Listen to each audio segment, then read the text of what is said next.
यूपीपीआरपीबी में एक और बड़ी भर्ती उत्तर प्रदेश में, ये भर्ती है सब इंस्पेक्टर की। आपके कांस्टेबल के बाद सब इंस्पेक्टर की भर्ती आ गई है।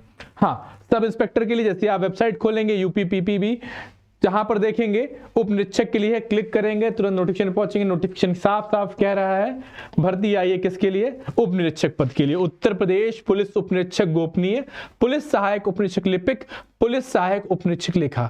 इसमें एक छोटा सा गेम है, बताऊंगा फायदा किनको मिलेगा। फायदा उनको मिलेगा जो क्लर्क की तैयारी कर रहे थे। हाँ, कैसे मिलेगा वो बताऊंगा आपको। फिलहाल वैकेंसीज जान लेते कितनी है। उप निरीक्षक गोपनीय में है 268 पद, पे स्केल इसका 4200 का ही है, याद रखिएगा। टोटल पद है गोपनीय में 268, 449 पद है लिपिक में। लिपिक में पे स्केल इसका कम रहता है, एएसआई का पे स्केल रहता है 2800 का, 449 वैकेंसीज हैं। पुलिस सहायक उप निरीक्षक, सहायक उप निरीक्षक लेखा है ना, 2800 का पे ग्रेड है, 204। एएसआई, ये एएसआई है, असिस्टेंट सब इंस्पेक्टर, ये असिस्टेंट सब इंस्पेक्टर और ये सब इंस्पेक्टर। भैया दो नौकरियों में नीचे पे ग्रेड तो जरूर कम, बड़ा सुकून का है। मुख्यालय में बैठिए, मौज मारिए, सिंगल स्टार लगा रहेगा, बढ़िया प्रमोशन, जीवन मुख्यालय लखनऊ में आराम से कटेगा। ठीक है। ऊपर गोपनीय वाला, मुख्यालय से जीवन नहीं कटने वाला। तो जो एक जगह सुरक्षित नौकरी चाहते हैं उनके लिए बहुत बढ़िया है। फिर नीचे आते हैं, नीचे समझिए चीजों क्या है। जैसे ही आप नीचे आएंगे समझेंगे यहां पर भाई किसके लिए कितनी है। अनारक्षित के लिए गोपनीय विभाग में टोटल 114 है, गोपनीय विभाग की बात पहले करेंगे। आर्थिक रूप से कमजोर यानी ईडब्ल्यूएस के लिए 25 है, ओबीसी के लिए 71 है, एससी के लिए 54, एसटी के लिए 4, टोटल 268 हो गई हैं। चलो भाई फिर नीचे उतरते हैं, थोड़ा सा नीचे उतरेंगे। जैसे ही आएंगे तो आगे लिपिक की, लिपिक में कितनी है? लिपिक में जर्नल के लिए है 186, ईडब्ल्यूएस के लिए 83, ओबीसी के लिए 120, एससी के लिए 93 और एसटी के लिए 60, टोटल 449 वैकेंसी हैं। फिर थोड़ा सा नीचे उतरते हैं और देखेंगे लेखा। लेखा संवर्ग की जब बात करते हैं एएसआई लेखा की, तो यहां पर जर्नल के लिए 88, ओबीसी के लिए 19, सॉरी ईडब्ल्यूएस के लिए 19, ईडब्ल्यूएस के लिए 19 और उसी साथ में ओबीसी के लिए 53, एससी के लिए 42 और एसटी के लिए 2, कुल मिला के 204 भर्ती हैं।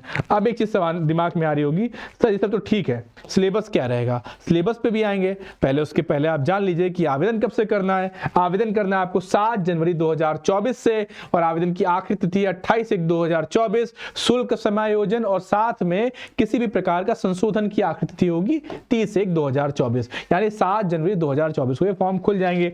फॉर्म फीस होगी मात्र 400। भारतीय होना बहुत जरूरी है तभी फॉर्म भर पाएंगे, आप सबको पता ही होगा। वो तिब्बत का नागरिक होना, 1962 के पूर्व वाली कहानी सब पता ही होगा आपको, कुछ बताने की जरूरत है नहीं इसमें।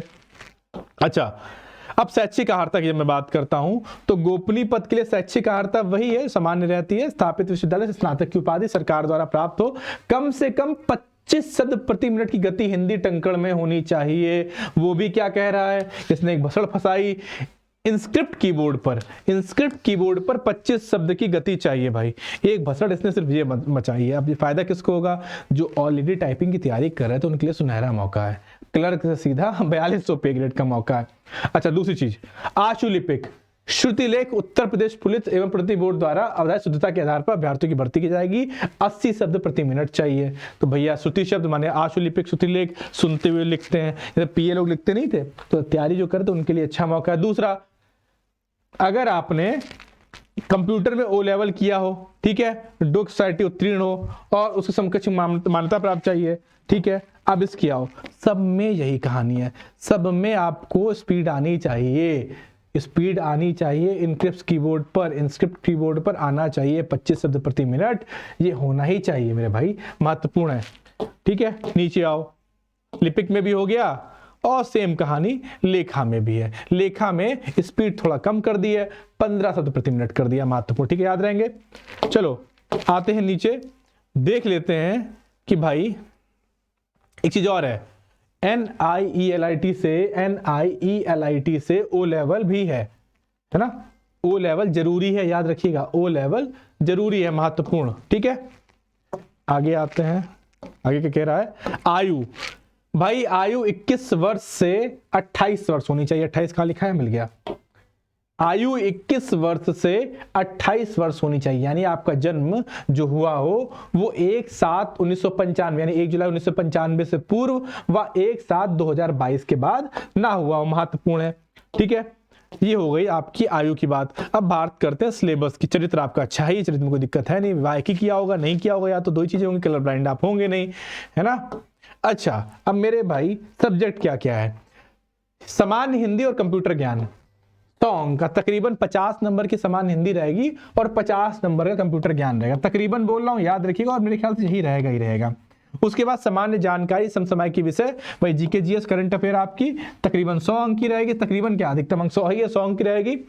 संख्यात्मक एवं मानसिक योग्यता परीक्षा 100 अंक की है ना, याद रखिएगा आपकी ये 100 अंक की है। साथ में आपकी तार्किक परीक्षा है 100 अंक की, महत्वपूर्ण, यानी पूरा पेपर आपका 400 अंक का होगा, जिसमें सामान्य हिंदी कंप्यूटर 100 अंक की है, सामान्य ज्ञान जीके जीएस और करंट अफेयर आपका 100 नंबर का है, आपकी रीजनिंग 100 नंबर की, आपका मैथ 100 नंबर का है। और उसके बाद सबसे बड़ी चीज भैया, सब में 35% मार्क लाना अनिवार्य है ना।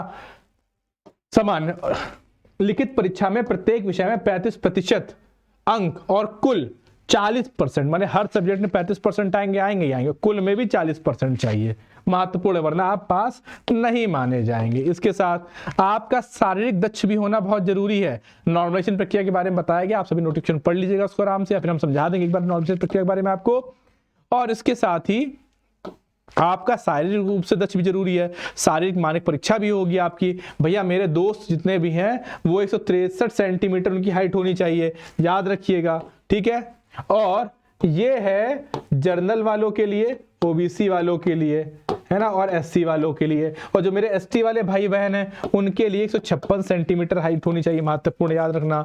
उसके बाद ऊंचाई हो गया, सीना बिना फुलाए आप 77 सेंटीमीटर होना ही चाहिए, और फुलाने पे 80 सेंटीमीटर होना चाहिए, 75 फुलाने पर, एक मिनट रुकिए, सामान्य पिछड़े वर्गों अनुसूचित जातियों के अभ्यर्थियों के लिए न्यूनतम सीने की माप 77 सेंटीमीटर बिना फुलाए होनी चाहिए, बिल्कुल सही है।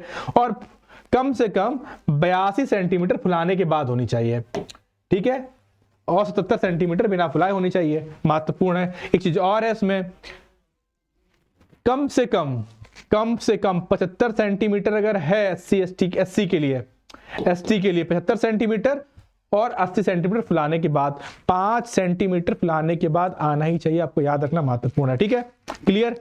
चलो आगे आओ, आगे कह रहा है महिलाओं के लिए, मेरी बहनों के लिए ऊंचाई 150 सेंटीमीटर अगर आप सामान्य और ओबीसी और एससी वर्ग की, अगर आप एसटी वर्ग की मेरी बहन है तो आपके लिए 145 सेंटीमीटर ऊंचाई चाहिए। उसके बाद वजन महत्वपूर्ण है, 40 किलोग्राम का याद रखिएगा, 40 किलोग्राम से कम मत रखिएगा, बढ़ा के रखिएगा। भाई एक कंप्यूटर टंकण व आंसुलिक परीक्षा के बारे में जानकारी दी गई है, अलग से होगी ये, पहले आपको अपना मेंस लिखित परीक्षा प्राप्त करनी होगी। चयन प्रक्रिया के बारे में जानकारी मिली है तो एक बार पूरा नोटिफिकेशन पढ़ लीजिएगा, यूपीपीआरबीपी की वेबसाइट पर है। बहुत बहुत शुक्रिया जुड़े रिजल्ट ग्रुप पास, और आपको सिलेक्शन की अभी से शुभकामनाएं।